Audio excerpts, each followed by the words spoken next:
Yeah, welcome to the DJ shop. Yeah, welcome to, this is the first one in this this tour that we're doing. So, first one of 16, I think, 16 events. And the idea behind this is, we've done a few of these now. I don't know if any of you guys have been down to any of the previous tours. We've basically done one every year for the last like 4 years. Although this is the first globalised one, so this is like happening in Berlin at the same time now, and a few other countries, and it will be as well for the next couple of months, well, next 2 months. So yeah, the idea of these, the reason we put them on, is to really just get new kit in front of your eyes. You can watch them on YouTube all day long, but it's not as good as actually coming down and feeling the product for yourself and seeing what it is we're showing you in, you know, in the space of 2 hours as opposed to a 90-second YouTube video. So the primary focus is our new version of Recordbox. So recently we just updated Recordbox from version 3 to version 4. So I used to always ask, has anyone heard of Recordbox, you know, when we started doing these tours 4 years ago, and half the room hadn't even heard of it. You didn't really get many people turning up to come learn about it, to be fair. And that's improved, you know, vastly. It's kind of snowballed over the last few years, and it's kind of become an industry standard tool that a lot of people have been using. Mainly professional DJs to start with, and then with the launch of some of the other products we brought into the range, like the more affordable units that work with Recordbox, it's become more of a home thing and more of a part-time DJ thing as well, as opposed to just professional DJs. Is anyone using it in this room? Couple of heads nodding. Yeah. Everyone's using it. Most people are using it.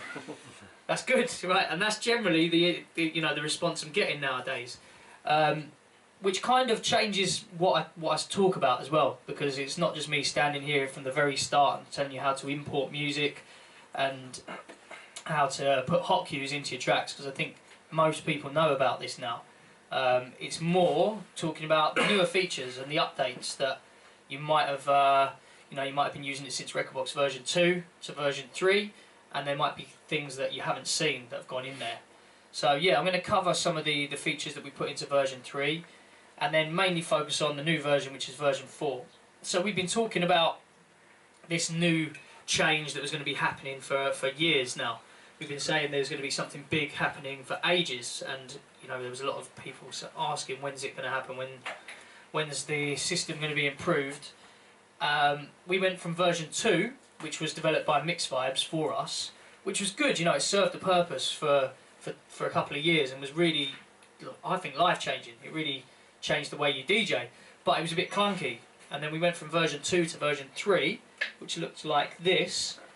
That was last year, and that was a massive upgrade. There was some really cool, massive new GUI. You know, it was really changed the way the way it looks and the layout. And the workflow was also changed quite a lot, but the platform still stayed the same. It was still designed for you to, you know, basically organise and prepare your music within this window, and then prepare your music for use on CDJs in the top window, and that's still the main platform.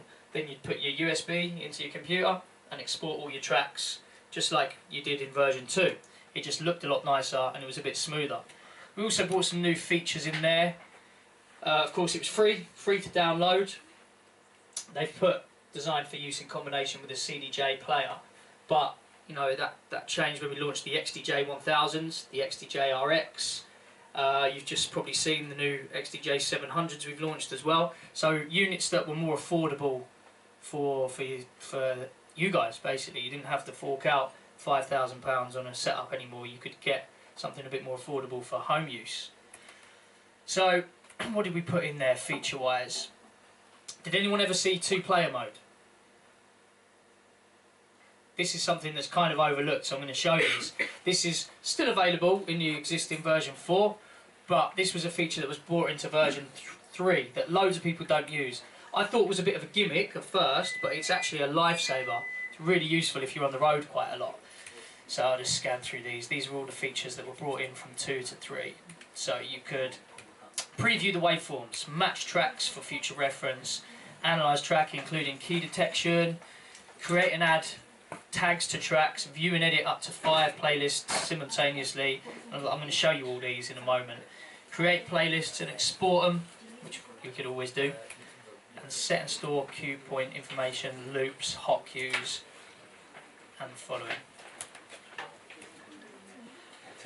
So, and then it's kind of showing images of them there as well. I think that's the 2-player mode. That's the main one that I kind of wanted to show from the existing version. Does that look more familiar now when you see that vision of it, that image of it? It's basically a way of playing in all existing versions up until 3. You could only play 1 track at a time in the player window, and it will make more sense and look a lot clearer when I actually load this up on the software as opposed to the presentation. But when we jump to version 3, you could split the window and load 2 tracks up. Now this wasn't so you could do a DJ set by any means, because there's no real mixer inside the software in version 3. There was no, you know, EQing. All we had was a channel fader, sorry, a crossfader to go from A to B and back and forth. So you could do a really, really boring DJ set if you wanted to. But the idea of it was to keep, just so when you're on the road, you could load up 2 tracks and get a brief idea of how they work together. And then you could also see if your cue points were perfect as well. Which, like I said, I thought it was a little bit of a gimmick, but it's actually a lifesaver when you're not in front of a set of CDJs.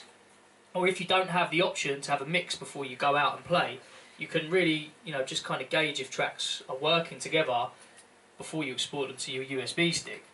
So that was a great feature. Now, this is where I'm going to sack off the presentation and just move into the software straight away, because it goes from Recordbox version 3 into Recordbox DJ. So what I'm going to do is just jump straight into this. I don't usually use presentations, I'd rather just talk you through it, but that's really well put together, slick presentation, so I thought it would be a shame to waste it. I didn't make it. So what you're looking at is Recordbox version 4, the new version.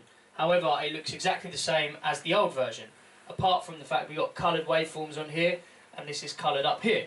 So it's almost like in Telecolour, the colours that are responding to the frequencies of the track. Now, the bit of confusion that I was getting hundreds of questions about when we announced this is everyone was asking, oh, you have to pay for Recordbox now, Recordbox version 4. Why do we have to pay for it? And you don't. It's free. It's completely free of charge, but maybe there was a little bit of a miscommunication in the first emails that went out. Basically, it's free to use in this state. And I'm going to leave it in this for like 10 minutes just to take you through, for the people that aren't using Recordbox yet, I'm just going to whiz through all of the features up until now and how to get music in here and just basically prepping a track really, really quickly. That's completely free of charge. What you have to pay for is the performance mode inside of this. So that's kind of the revolutionary thing with Recordbox version 4 now, is that we've got the ability to download. It's like in-app purchases, in-software purchases. We're calling them plus packs. So similar to the Serato model a little bit, that you can purchase you know, elements inside the software, we can now do this as well. So our first plus pack that we can buy, if I hit that drop down menu, is that performance pack. So if I hit that, anyone using this gets this free for 30 days, and then you'd have to buy this for £99. But it's only if you actually want to use Recordbox as your software to DJ with. So this could be really useful if you wanted to use one of our new controllers, or any existing, most of the existing controllers in our range. I'll go through them all later. And it also, I've heard a lot of people say that they're going to use this in clubs with the CDJs as well. You know, I'm still going to stick to using the other method for the time being, purely because, you know, for ages we've been pushing about not using laptops in nightclubs, and the existing method works really well for me. It's kind of changed, not having this in the booth for me has changed a lot. I made things a hell of a lot easier. But for using with controllers, this is going to be really cool and open up Recordbox to a whole other, you know, customer you know, entry-level consumer products like our DDJ Wego will now be able to work with this as well, the Wego 3. But yeah, okay, what I'm going to do is switch back to export for now. So is anyone not using Recordbox at all? So a couple. Yeah, that's okay, cool. So has anyone ever showed it to you? I know some of you have, yeah. So I showed it to you before. Okay, so like I said, I don't have to start and spend... I used to spend an hour talking about what I'm going to tell you in 10 minutes now. And the thing is, it's very straightforward, it's very simple. I'm just going to whiz through it. So all of my music is stored in, and I know there's a couple of you here that have heard me say this about 5,000 times. So yeah, I'm going to go through it really quick. But all of my music is stored in here. Everything I ever DJ with goes straight into this playlist Nighttime. So what I'll do is grab... nope, don't have access to my promos. What I'll do is grab something that's not in there and put it into Nighttime. Let's say I've put a new track into... In fact, I'm not even going to do it, I'm just going to prep that track. So let's say I've just thrown this tune in here. That's all of my storage done. It's quite important to maintain your storage folder. So nothing's stored inside Recordbox. It's either stored in iTunes, or it's either stored on an external hard drive, or it's stored in a folder on your desktop. It's stored somewhere other than Recordbox. Mine just happens to be iTunes. So once I've dumped these tracks in here, I don't ever touch them again. I quit iTunes and I jump to Recordbox, and what I do is, using everything below my mouse is my browser. So kind of ignore everything above my mouse for now. And you navigate through your browser using this, the tree on the far left. So I can go to iTunes in here and view my iTunes collection directly from inside Recordbox. And it's a lot easier now. I used to tear my hair out trying to figure out what tracks were already in my collection in Recordbox and what wasn't. I can see from this little preview, waveform preview here, that these tracks are actually already in there. They're already inside my Recordbox collection. I've dragged them in already. So you can see that Kerry one I was just about to show you is already in there. So let's go to one down here that I know isn't in my collection. Great track. So I grab that, I drag it into my Recordbox playlists, and I'm going to drag it into Nighttime in here. And as soon as I let go, it starts analysing it, and all it's doing is indexing. It's not duplicating, it's not taking up any more space, it's just looking at my iTunes collection, and when that analyses, the waveform appears. So that's now been thrown into Recordbox. What was it called? Acid Rain. Then go back up. I'm going to minimise my iTunes collection now just to keep it neat. Don't have to look in there anymore. And I can go up here and you can see everyone has their own way of organising stuff. There's no rules to how you organise it. Mine goes into categories: daytime, nighttime, and bait. And like that's my three main categories for everything. Most of the stuff goes into nighttime, and you can see if we scan down to the bottom, there's my new track. And you can view them really fast nowadays. You can just click this little preview waveform, it makes it a hell of a lot easier. Really straightforward and really easy to kind of pick and choose your tracks. Now what I would do, this nighttime playlist is massive, like there's 511 tunes in there. So generally what I do is create sets from that playlist. So everything below that is a set. And it's really simple, you just right click, create new playlist, and do it that way.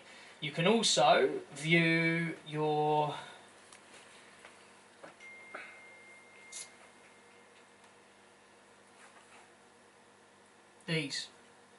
which is what I mentioned, you can view playlists at the same time, multiple playlists. So I've got these kind of constant playlists that get bigger and bigger because I just keep throwing stuff into them.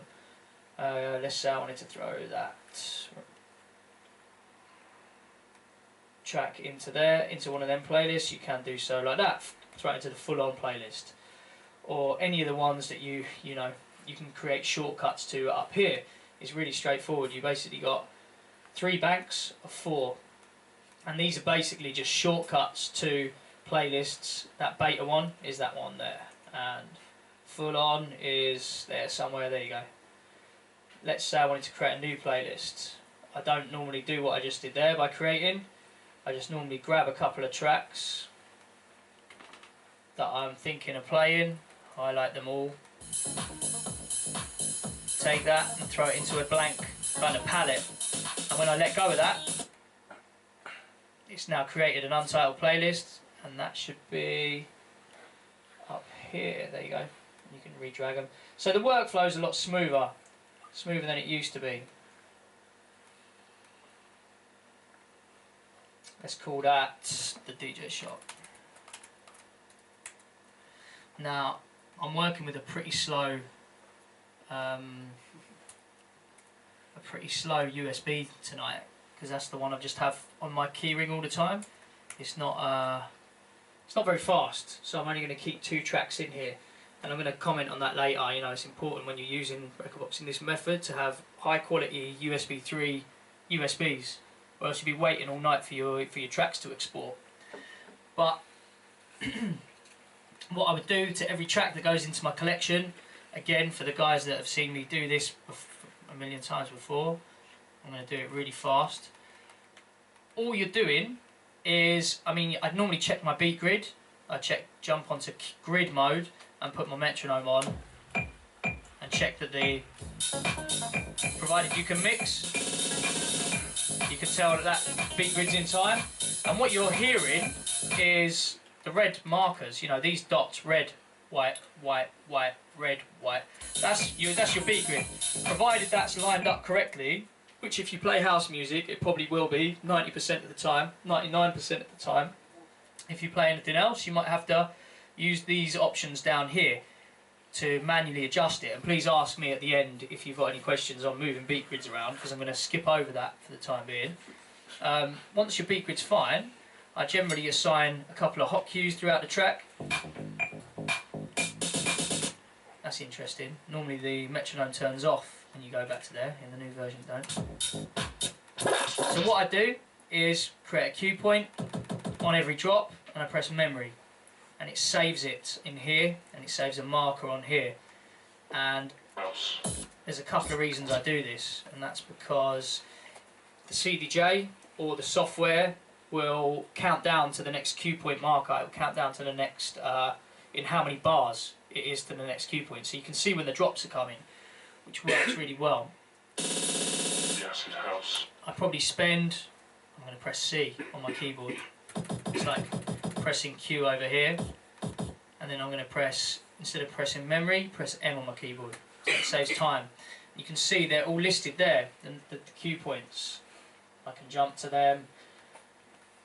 But the main reason for having them there, you can jump to them on the CDJ, but the main reason for having them there is so you can see where the key points of the track are coming up and how far away they are. Yeah, it's cool. Maybe you want to mix from that point, or you want to mix from that point, which is useful. If you want to jump to something while you're mixing, then you want to be using hot cues. So what I'm going to do is I've got 3 hot cues. We've got A, B, C and D here, but on these CDJs, on every functional CDJ at the minute on the market, there's only 3 hot cues.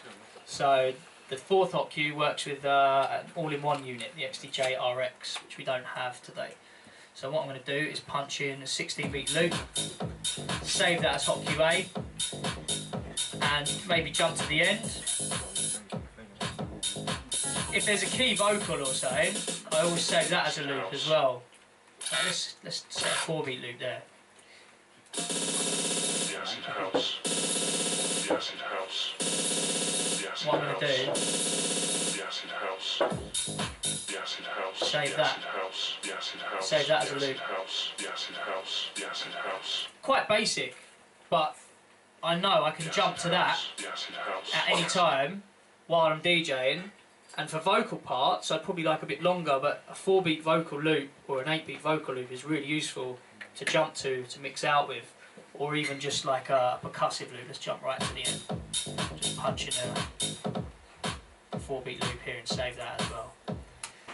Thing is, you can change these while you're DJing. This is all stuff that isn't revolutionary. This has been in every piece of software ever made for a very long time. Every virtual DJing piece of software.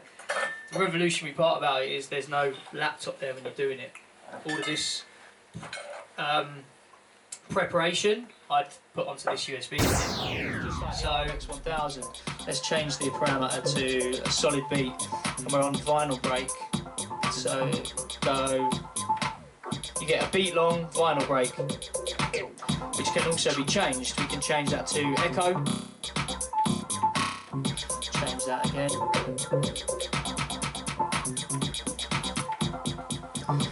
Or backspin. Too tight. Loosen that up. So this was really popular on the RMX 1000. Sounds quite, you know.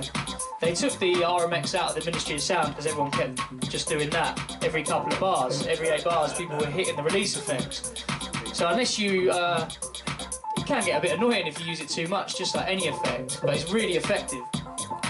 It's a nice way to exit if you're in an effect. It's getting a bit, how do I exit this? You know, if you're in the middle of a mix, that can sound quite cool. It kind of resets them. But let's jump from chain mode to using this, shift and our release effects, to single mode. And now it gets quite intense because you can actually see we've got, if I go to spiral and I'm choosing my effects just by scanning through them on the hardware, I can now turn the effect on, just tighten it up a bit so it's half beat. I've got dry to wet, I've got feedback, and I've got pitch. And then we've also got high cut and low cut.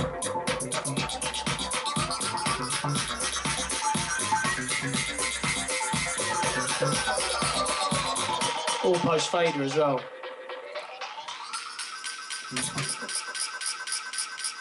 So you can really get creative. You know, the spiral one is my favourite effect on the DJM-900. Probably use that every mix. You can tell I haven't had much practice with it on here. I'm just getting to grips with it on here. But there's a lot more control. You can completely control the feedback, the pitch, and then obviously the low cut and the high cut as well. And the fact you've got the release effects, which I think is really exciting. Let's jump to a next effect, go to reverb. So you can bring in your reverb, you've got the decay parameter, so you can tighten that up. And then you've got room size as well, which can be used with filter.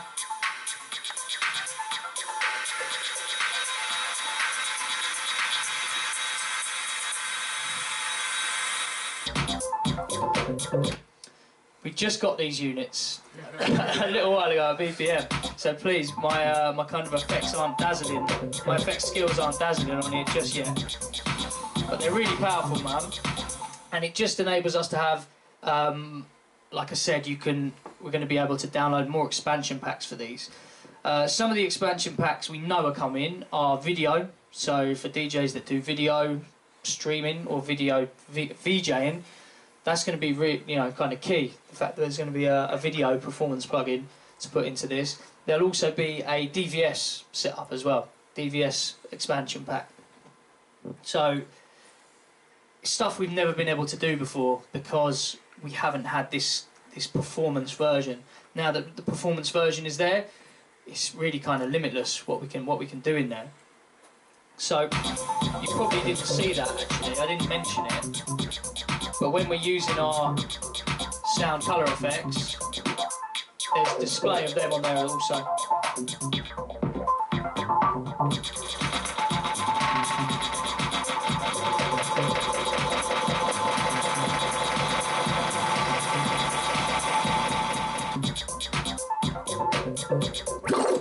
Okay, next section.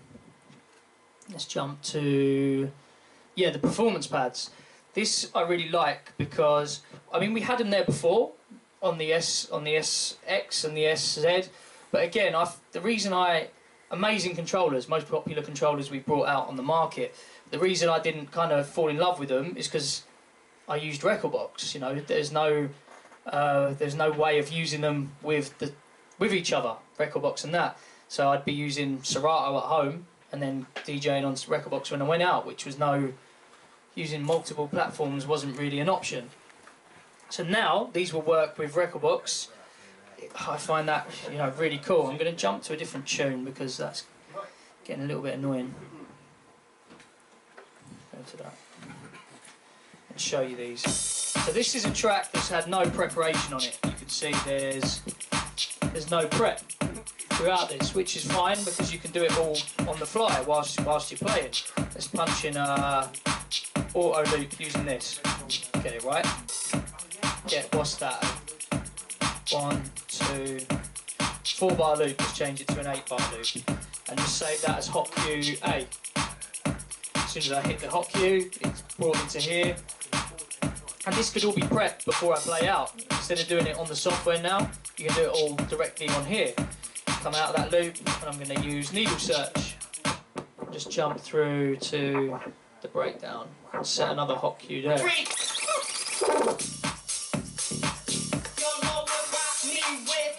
Bit further. All that prep I was doing earlier with my mouth, I can do live. I can do live now. Save that as hot cue C. And generally I just stick to 3 because when I'm playing out, there's no more than 3 hot cues. Right now, you've got them there. I would jump to pad effects, but I'm going to jump back to that because pad effects ties in with our effects panels 1 and 2 up here. So I'm going to jump back to that in a minute. Jump to slicer. Again, works in the exact same way as the SX. A bit more visual now though. You can see the amount of slices that it's being split up into, and the current slice that's playing in a minute will be displayed on here. So it's actually illuminated on here, and you can repeat certain slices. I've got my torque over on or something.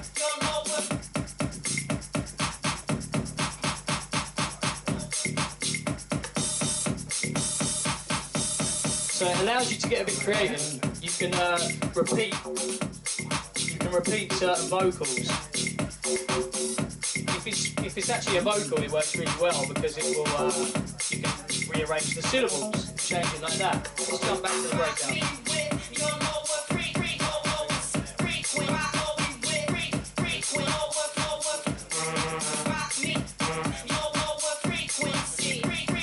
And that's running at a half beat. I just hold it on. You can change the parameter.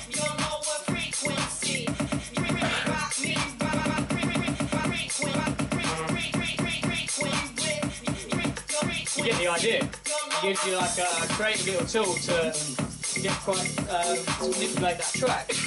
Now, this is what I think is amazing. This kind of blew my mind when I realised you could do this, because there is ways of doing it in other versions of software, but I really like the fact that what you can do is you can take these current 8 samples, these current 8 slices that are playing now, 1, 2, 3, 4, 5, 6, 7, 8, and you can sample them in real time and put them into it says beat jump there, on the sampler, on the hardware. If I press this button, it jumps to sampler. We've got a dedicated window for the sample view, and you can access that from your hardware by holding shift and pressing the effects panel, and it brings down this whole window here, sampler control. So you can see what we've got is 4 banks, 1, 2, 3, 4 of 8. So there's a lot of sample options here. You've got 4 banks of 8. So what I'm going to do, jump back to slicer, and it really works good if you're on a vocal section. So let's go to hot cue. With your lower frequency, rock me with your rock me with your rock me with your lower frequency. Rock me with your lower frequency. What I'm going to do, all you do is press shift, and then you've got 3 dedicated controls just above here. These are our capture controls. So you've got capture, record, and then start. We just hit shift and press capture, and it will sample them in real time onto our sample pads. So let me just hold that. I'm holding it because that's the specific section I want to catch. Hold down shift. Lower frequency. Rock me with your lower frequency. Rock. So now if I jump to sampler, got dedicated volume control in the centre of this unit for these.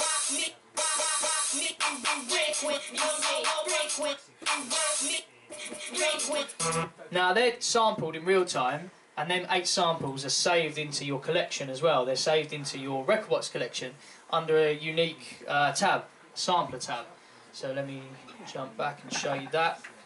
You've got a dedicated tab down here called sampler. If I go into that, there's all the samples that you've captured, oscillator samples you can create for the DDJ-RZ, and then all samples as well. So that I found really cool. Has anyone used anything like that on other software programs? Tractor or Remix Decks, there's the option. Ableton? Yeah, well, okay, so for DJing? Yeah. Sick. That's very similar way, isn't it? Using the kind of slices in, what do they call them in Ableton? Clips, yeah. Yeah, but it's a bit, is it as easy to do it as that? Yeah. You can just splice and throw them straight on, what is it, drum rack? Or something? I do it just on the fly myself straight in pit windows. Paul, hello mate. Yeah, how you doing? It's quite dark back there. Yeah, so it's almost going into production realms, isn't it? It is. Slightly. That's what I quite like about it, to be honest. Yeah. You can do it more on the fly without having to have Ableton open and bags of other software. Yeah, I know. We didn't know you could do this at first. When we first got these units, that's not in the manual, or if it was, we all missed it because then we kind of figured this out and we were like, oh, that's really cool. What you can do using this control here is you can hit record and then record like a sequence, and you can choose how long you want the sequence to be. I think default it's 1 beat. No, sorry, 1 bar. So let's hit run. Jump back to just this loop at the start. Jump back to our samples. We got record arm. You can see that flashing away. I'm going to press sync on here. Hopefully it will all sound amazing. First time. Let's do 1 bar.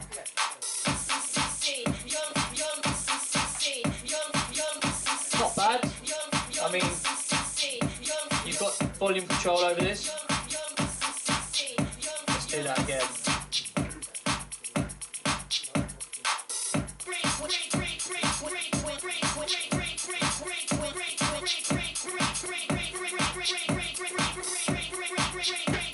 Bit of practice needed, maybe.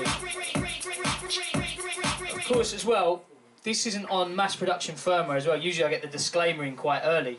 By the time, when we first got this, you couldn't use that at all. When we first figured it out, we were trying to include it in the video, and it was just really ropey. It's a lot better than it was, but it still obviously needs a mass production firmware. We're on 0.25 in a minute.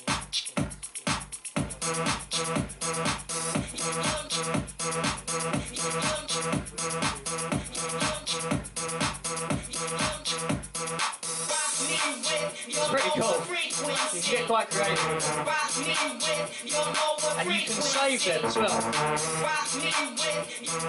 So that little slice, that little sequence you've created, you can hold shift and save that.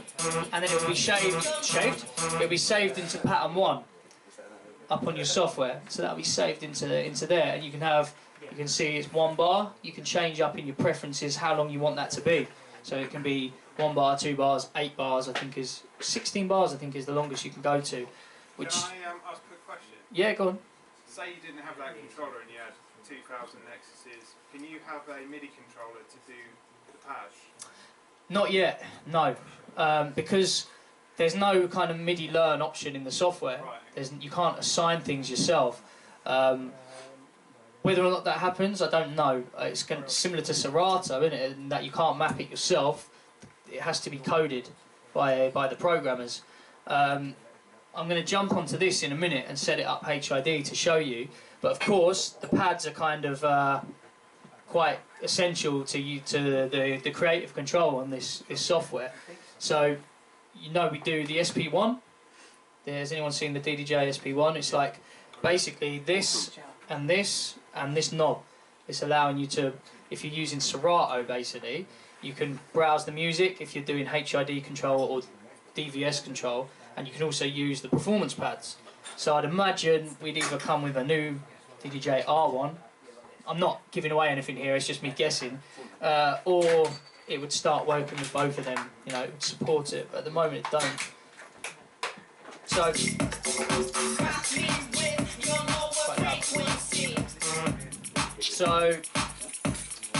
slicer mode, sampler mode, of course you've got numerous banks in there, so that's bank 1, you can jump to, come out of that, bank 2, bank 3, bank 4, so there's a lot of options there. You can see in bank 4, I've got some more samples that I sliced up originally, and doing it on the fly, I've never tried to sample that track specifically, but it didn't sound too bad. If you give it a little bit of preparation and a bit of thought, you could come up with some amazing stuff.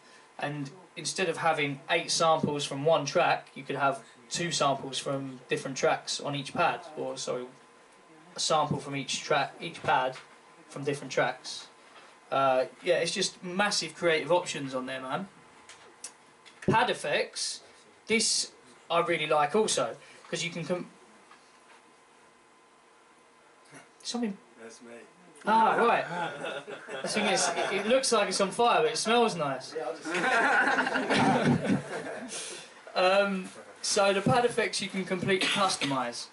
So as soon as I've jumped from hot cues to pad effects, you can see it's similar names to what you've seen up here. Basically, this is allowing you to manipulate these effects, but using the pad. So it's a bit more of a tactile way of doing it. And if I hold down Shift, you've got pad effects 1 and then pad effects 2. So you can see these 4 pads are trans, but different values. So an 1/8 of a beat, quarter beat, half a beat, full beat. If I hit run and start pressing the pads, you'll hear that. Jump further into the tune. Pad effects 2. Here, chopping it up, quarter of a beat.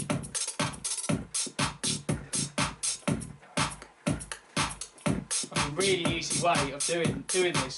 The bottom pads, you can see what it's telling you what it's doing. So that's pitching it down, -60. Crush.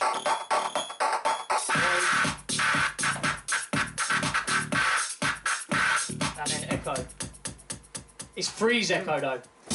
It gives you that kind of Now in the software you can edit these as well. Let me just jump to pad effects 1 first of all and show you what they are. I've changed them because they weren't the default ones. Slip loop.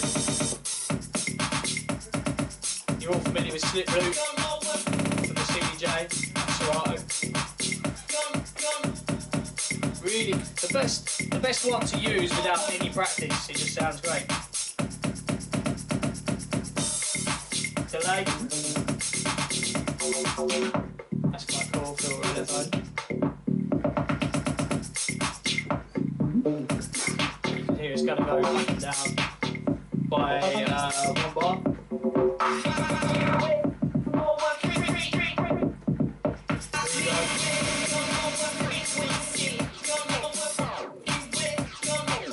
So you can see there's an edit button next to that, just over here. You can hit this and you can actually completely change all of this. So, do you know what? I haven't even checked out. There's loads. I haven't even checked out all of them yet. What I thought sounded cool was dub echo. If you don't want to use it on the sound color effects, you can use it on here. And then you can change the percentage as well. So let's change that one to -100. That one to minus. There's a lot of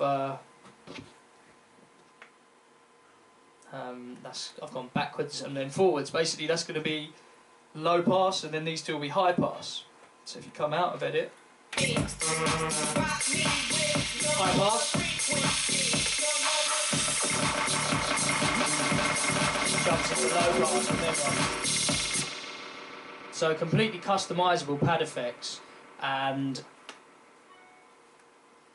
maybe the GUI needs a bit of work on here when you're in edit mode. I still think it looks a little bit old school, but it's, you know, it's brand new. It's stuff that we can iron out with updates. We've already had an update from version 4 to version 4.1, and because it's in-house nowadays, anything, you know, any suggestions you guys have, that's another reason why we do this, because if they're good, they'll get fed back, or, you know, if it seems realistic, they'll get fed back. But that just goes to show, you know, the amount that we can do going forward is really endless with this software.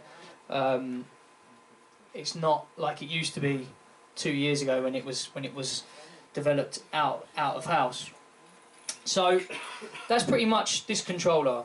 The key things on it anyway. You can jump to 4-deck mode. Let's jump to show you some of the other views. So we're in 2-deck horizontal. Let's go to 4-deck vertical. And it's going to compromise the view a bit on the screen, so there's not much, in fact there's no browse view. So let's take away the sample control, take away that, and you can see a bit more then. Go back. I mean, does anyone do 4-deck mixing? Sometimes. Yeah? Something I've never done. I use 3 CDJs, but I've never actually done, like, you know, intense 4-deck stuff on a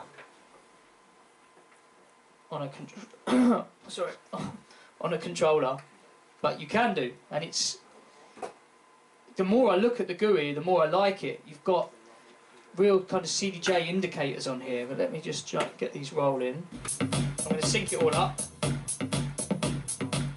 Hit our sync button, get that one looping. Let's see how this sounds just really randomly.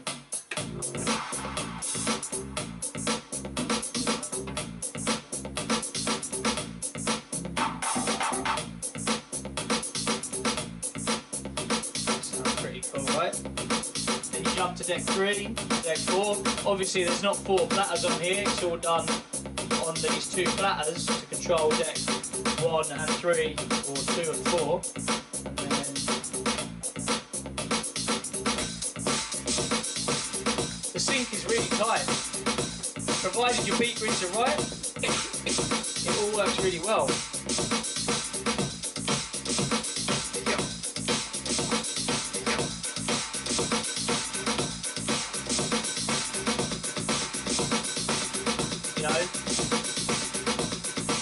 Leave that running all day, the sync isn't going to drift.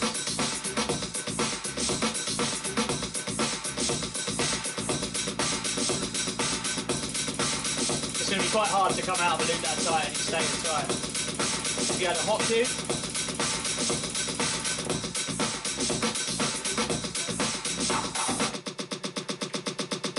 it's quite impressive. You know, we've come from sync on CDJs, which is good, you know, it's amazing, but it's can be it's via Ethernet, so there is going to be a delay there. If you change the master channel really quick, it will stay in time, but if you leave a loop running that tight, the way I just left it running there, chances are you're going to get a bit of drift on that, and you have to really test it, you have to really push it. But some people have done this, and I think when you're in software, things like that a lot easier to maintain. It's not a delay through an Ethernet. It's all in the internal software. It's all in the program. So yeah, this is retailing at 769. Cheers, Mark. From November. The controller, yeah, the DDJ-RZ. The one above it is 1549. So the DDJ-RZ, and there's some differences. That, you know, it's more like DJing on CDJs. It's huge. You've got the same size platters, same size controls, the same sound quality as the DJM900, because you have a Wolfson DAC inside there, digital audio converter. You've got a bit more hardware control, like the jog feeling adjust of the platters. It feels like a more professional setup. So you're really paying for performance sound and feel really with that. Creative features and functionalities are near on the same. You've got all the cool features this has got, but it's like a premium version of this, and it's less portable, of course. This one you can kind of get around and take around with you. Run a USB. Oh, there's my hand. Run a USB from the back of this CDJ and the back of this CDJ, one USB cable into your laptop from each one. So USB from here, what we do, run it into the laptop, and I'm going to unplug this controller and do the same thing. No, sorry, not from there. So one USB's cable is going from this CDJ and one is going from that CDJ into the laptop. And you could control Serato, you could control Tractor if you wanted to, but now you can also control Recordbox. Very simply, and you have to do this no matter what piece of software you're using, is you have to create an aggregate audio device, because we've got two sound cards connected at the minute. We've got the CDJ-2000 and the CDJ-900. No matter what players you're using, there's two sound cards connected to the computer. So if you go into your preferences of your software and you go to audio, because you have to choose the correct sound card, at the minute it's just selected CDJ-900 Nexus or CDJ-2000 Nexus. There's no way of selecting both of them. So this used to kind of baffle people a little bit, because you've got them both there. This is audio MIDI setup. All you got to do is search audio MIDI. You do audio MIDI and it comes up, audio MIDI setup, and it'll bring this. And all you got to do is hit the plus button at the bottom, and that will open up create aggregate device. You can choose that and then rename it, and let's rename it Pioneer HID. And that will show in that sound card every option that's available. So all you got to do is tick Pioneer, Pioneer. In fact, I'll tick the. That was second. Are we in the laptop, or are we in the? Is that the laptop screen? That's my laptop screen, yeah. Okay, so not within the software. No. So yeah, the software's there. I'll just swing over to the right, and this is my desktop. So this is inside your laptop. In a PC, to be honest, I'm not sure how you do this in a PC, how you open up. It's the same method, create aggregate device, but I'm not sure what you access to do that. There's also a tool. I prefer to do it this way, but you can download a tool called the aggregator tool that will do it for you. You can download that from our website. You can download that for PC or Windows. In fact, I don't even think you have to do it on a PC. I'll double check that before you all leave. I think this is only a Mac thing. You know, everything to me is a lot simpler on a Mac, but this is one thing PC has on us. So, Pioneer HID, with them two both ticked inside it, and then you can just quit that. And in your software now, if you go to Preferences, Audio, you'll have the option to choose that as a sound card. Where is it? There you go, Pioneer HID. And when you choose that, that's now basically selected the merged sound card. It's selected both. All there. Works in the exact same way as a CDJ would. And it all depends on your CPU. If your CPU's crap on your laptop, then you're going to have a bit of latency and a bit of delay. But we've really, you know, scrutinised about the performance of this, so we could strongly say this was the lowest latency software out there. What is the requirement? Will it work fine on 8 gig? Right. Yeah, definitely. Yeah, it probably. I think it's 4 is the requirement, but 8 gig is like yeah. Yeah. It's not just about the memory though. You've got to make sure you process it. You don't want like a Core 2 Duo or something. You want 5.5. Yeah. Minimum. Definitely, or you are going to have latency issues if you're using it in that way. I've got that set to quite a low, not quite low, quite a high buffer. Let's reduce that and see how it sounds. And this is This is a pretty good Mac. Let's have a look. I mean, if you'd start getting glitching and crackling if it couldn't handle it, that's fine. Let's take it even lower.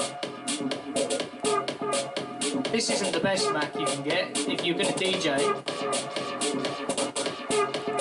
and that's as tight as it's going to get, and it'll probably start glitching now. Yeah, it's glitching.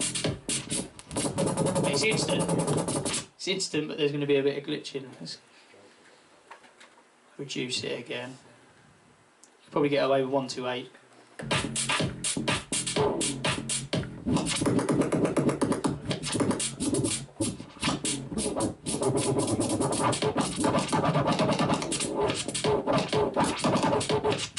I think it's pretty good. It's not how I'd use it, but I've heard so many people say they're going to be using it like this. It seems to be really popular. For me, I've got away with 64 gig sticks for a very long time now, but maybe that's the style of, you know, if you're doing club sets that are hours and hours long and you don't know what you're going to be playing, then this could be a much better option, I guess. All your looping controls there, it works the exact same way as CDJ would, except you can see it a lot more visually. You can reduce that.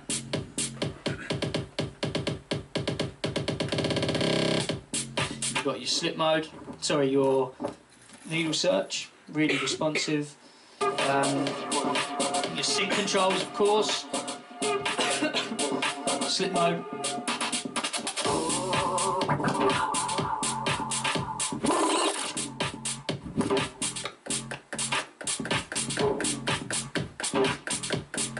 And the one thing you get with HID mode with other softwares is we haven't built the other softwares, so it doesn't work in the exact same way that it would with a normal USB. You know, some of the controls are different for the software, whereas this does react in the exact same way if you were using a USB, which is quite nice.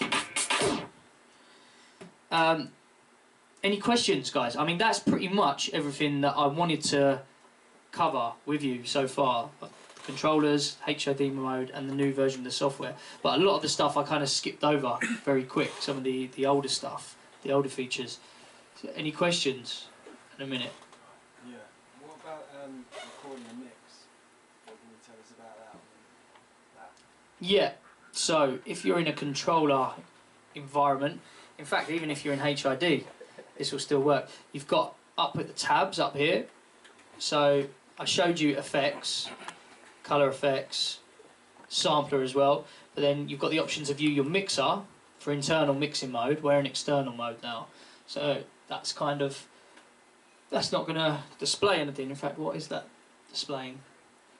That would have been the last setting on here on the RX, but you've got record over here.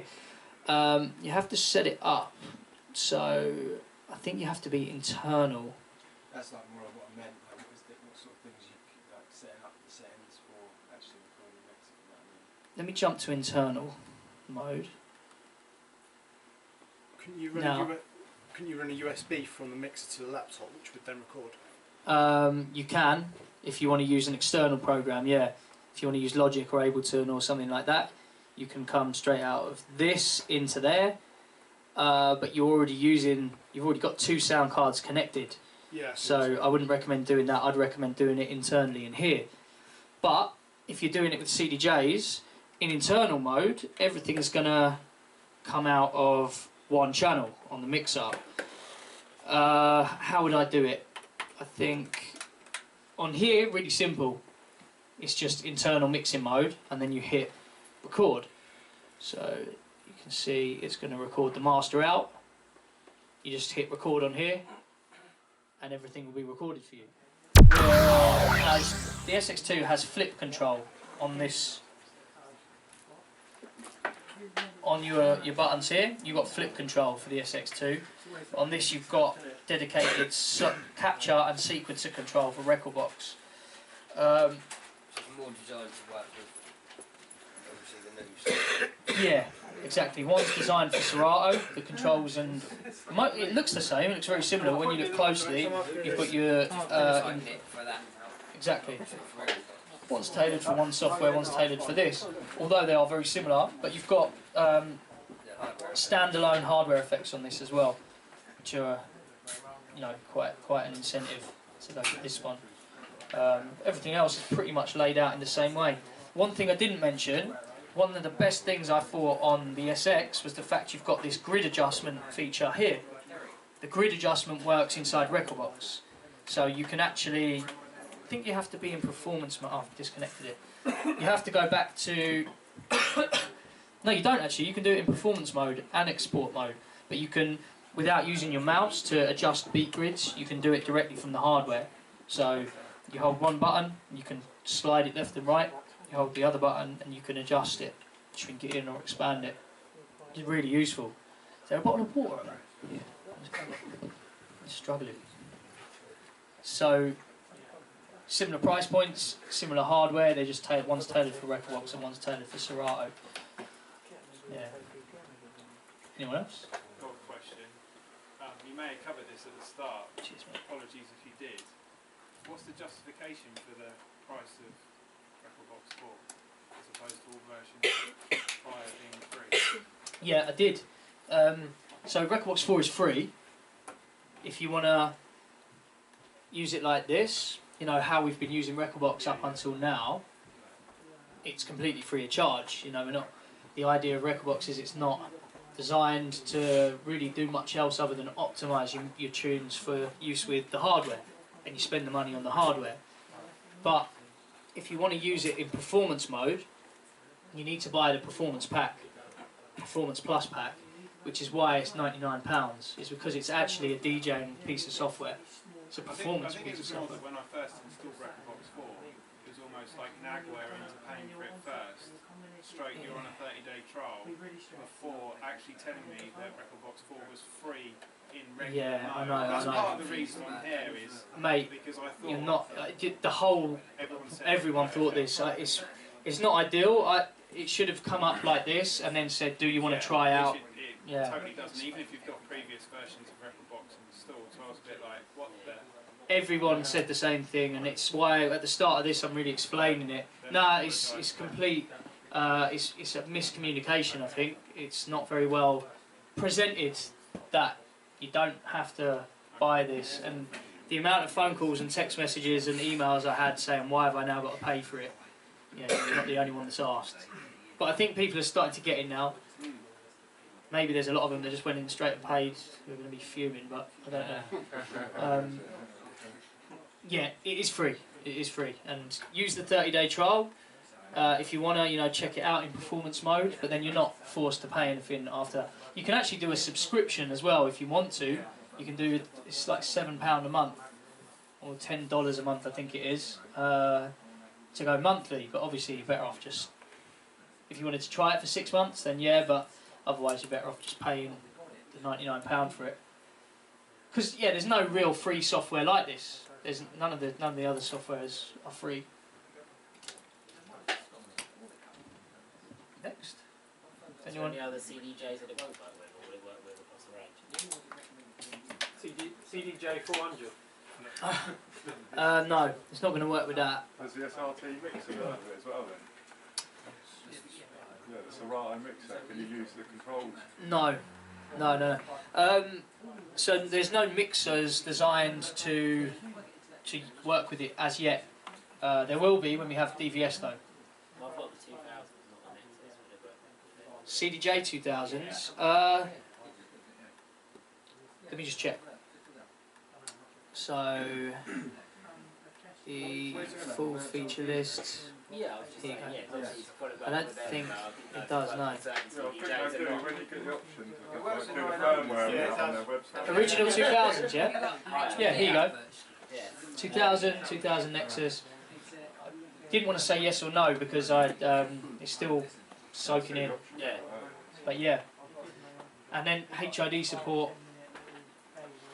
Are they going to have to do firmware updates on the deck soon? You know, we're constantly updating the firmwares, just generally to tie in with stuff like this. So there's no XDJ-RX on there. If that ever is supported, there'll be a new firmware for it to make it support. That's generally what what we do with the firmware is we either add in new features or new functionality or support additional things. But yeah, if you've got any of the existing hardware, it's pretty cool. It does tie in with it. Anyone else? Can you search all folders within Recordbox, or how would you, or is it individual? What do you mean? So, for instance, other software, say I've got like the whole of my hard disk, because often I'm like in a club and I'm a commercial DJ, is what I'm mainly at the moment. So I'll have to play like hip hop, sort of like from 2013, and I'll say, can I please have Usher, and I want to bring up all of Usher's tracks. Yeah, of course. You just go to. That's one of the beauties of using a laptop. You can do this. You don't have to do hardware control. You can jump onto here and search for. Please don't have any Usher in my collection.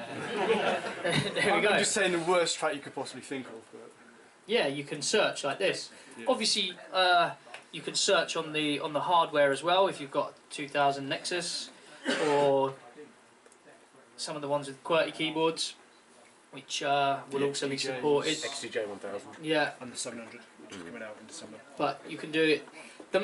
That's probably the main feature that I hear when people say, "Oh, I need the laptop." That's really why they need it. Is to do this, search for house, and see everything with house in it. It's a lot quicker. And if you're playing tons and tons of music that you don't know what you're going to be playing, or you're taking requests, then it's all there for you. So yeah, you can. Oh, sorry guys. Yeah, anyone else? No other questions? Time on. It's not bad timing. 2 hours, just under. Sweet. All right. Well, I'm not rushing off just yet. We're going to be packing down. What I'll do is, while we're packing down, I'll just put this over there so you can come and check it out. But yeah, download the software. Remember, it is free of charge. It doesn't cost you anything to use it in the existing way if you're not already using it. And check out the 30-day trial if you've got some kind of hardware that's supported. Check it out. It's a lot cheaper than all the other softwares out there on the market, to be fair, even if you are going to buy the £99 version. But thank you. Cheers for your time. Cheers for coming down. I hope it's helped.